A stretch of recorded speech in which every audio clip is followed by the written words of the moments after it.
Assalamu alaikum, you are watching Prime Post. I am Yasir Yusuf. As tensions continue to rise between Ukraine and Russia these days, Russia's massive deployment of armed forces for over a month now near Ukrainian border has raised multiple geopolitical temperature. Apart from US, big powers like Germany and France also have involved in this conflict.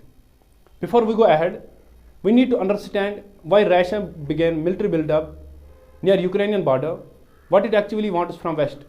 At the heart of current crisis between Russia and Ukraine is NATO. That is center of world politics, group of 30 countries including US, UK, France and Germany. Ukraine wants to join the group. The NATO too is open to make Ukraine its member, which has irritated the Moscow big time. Russia does not want NATO to allow Ukraine to become its member, as it will expand the group's footprint to its borders. The other big reason is that a member country of NATO will be eligible for collective support by all members in case of any external attack. As per the principles of collective defense, NATO considers an attack against one or several of its members as an attack against all. This is the principle of collective defense, which is enlisted in Article 5 of Washington Treaty. That is why Russia opposes NATO membership to Ukraine. It thinks that if Ukraine becomes a member of NATO, it might take Crimea back by military action. President Putin recently hinted at such situation.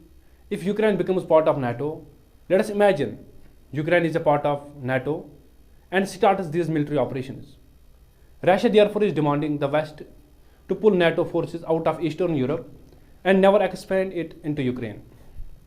Deputy Foreign Minister Sergei Ryabkov has said that for Russia, it is absolutely mandatory to ensure Russia never becoming the member of NATO. On the other hand, Article 6 of document says that all member states of NATO commit themselves to refrain from any further enlargement of NATO, including the accession of Ukraine as well as other states.